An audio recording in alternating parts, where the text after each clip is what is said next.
പൂരപ്പറമ്പെന്ന് തൃശ്ശൂർക്കാർ പറയുന്ന തേക്കിൻകാട് മൈതാനത്തിൽ ഒരു കുർബാന നടന്ന കഥ നിങ്ങൾ കേട്ടിട്ടുണ്ടോ? തൃശ്ശൂർ തേക്കിൻകാട് മൈതാനത്ത് വിദ്യാർത്ഥി കോർണർ അൾത്താരയായത് 1971 നവംബർ 14 ഇന്ന് പലരും ഓർക്കുന്നുണ്ടാവില്ല, പലർക്കും ഇതേപ്പറ്റി അറിവുമുണ്ടാകണമെന്നില്ല.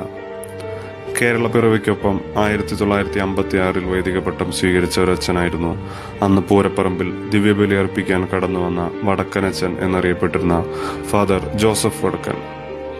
കൊച്ചിൻ ദേവസ്വം ബോർഡിന്റെ അനുമതിയോടെ തന്നെയായിരുന്നു വിപ്ലവ കുർബാനയ്ക്കെന്ന് തേക്കിൻകാട്ടിൽ ബലിപീഠം തീർത്തത്.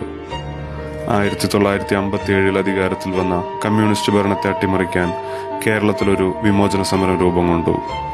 ആ വിമോചന സമര പ്രക്ഷോഭത്തിൽ മധ്യ കേരളത്തിന്റെ നട്ടലും നെടുതൂണുമായിരുന്നു ഫാദർ വടക്കൻ. 27 മാസവും 27 ദിവസവും കൊണ്ട് അവർ ലക്ഷ്യം നേടി. കേന്ദ്രം കേരളത്തിലെ EMS സർക്കാരിനെ പിരിച്ചുവിട്ടു. അവിടം കൊണ്ട് തീർന്നില്ല ഫാദർ വടക്കന്റെ രാഷ്ട്രീയ പ്രവർത്തനങ്ങൾ. കർഷക തൊഴിലാളി പാർട്ടി KTP എന്ന പേരിൽ ഒരു രാഷ്ട്രീയ പാർട്ടി രൂപീകരിച്ചു. എന്നാൽ പുരോഹിതൻ മാത്രമായി നിലനിർത്താൻ അക്കാലത്ത് സഭാ നേതൃത്വം ശ്രമിച്ചു. അത്തരം ശ്രമങ്ങളാണ് പൂരപ്പറമ്പ് കുർബാനയോളം ചെന്നെത്തിയത്.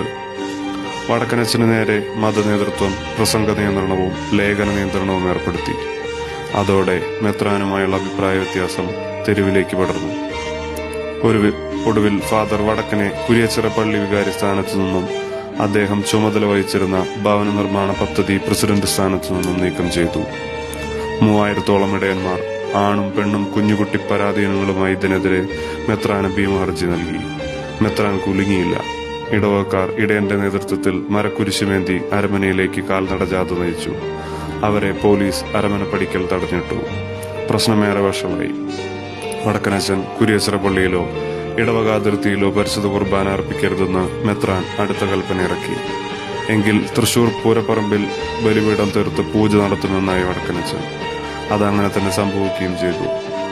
ഭാരതീയ മൂല്യങ്ങളെ ആശ്ലേഷിക്കുന്ന വിധമായിരുന്നു പൂരപ്പറമ്പ് കുർബാന. പ്രാർത്ഥനാവേളയിൽ പൂക്കളം തീർത്തിരുന്നു. നിറപറ, നിലവിളക്ക്, കളഭം, കർപ്പൂരം എന്നിവയും വേദിയിൽ നിറഞ്ഞിരുന്നു. അക്കത്തോലിക്കർക്കും അക്രൈസ്തവർക്കും സ്വാഗതമരുളിക്കൊണ്ടുള്ള മലയാളം കുർബാനയാണ് അന്നവിടെ നടന്നത്. കുർബാന മധ്യയുള്ള പ്രസംഗത്തിൽ തനിക്ക് 4 മുഖങ്ങളുണ്ടെന്ന് ഫാദർ വടക്കൻ പറഞ്ഞു. കമ്മ്യൂണിസ്റ്റ് വിരുദ്ധൻ, കമ്മ്യൂണിസ്റ്റ് സഹയാത്രികൻ, കത്തോലിക്ക പുരോഹിതൻ, കത്തോലിക്ക സഭാ വിമർശകൻ എന്നിങ്ങനെ 4 മുഖങ്ങൾ. താൻ തേക്കിൻകാട്ടിൽ നിർവഹിക്കുന്നത് സർവമത സമൂഹ പ്രാർത്ഥനയാണെന്ന് അദ്ദേഹം പ്രഖ്യാപിച്ചു. 1977 കണ്ണൂരിൽ പൊതുതെരഞ്ഞെടുപ്പിൽ അദ്ദേഹം മത്സരിച്ചു. എന്നാൽ മത്സരത്തിൽ അദ്ദേഹം പരാജയം ഏറ്റുവാങ്ങി. ലോഹയ്ക്കുള്ളിലെ ഗർജിക്കുന്ന സിംഹത്തിന് കുറ്റങ്ങളേറെ സംഭവിച്ചെങ്കിലും ഒരിക്കലും ശൗര്യം കുറഞ്ഞില്ല. 2002 ഡിസംബർ 28 ലോഹയ്ക്കുള്ളിലെ ആ കൊടുങ്കാറ്റ് കെട്ടടങ്ങി.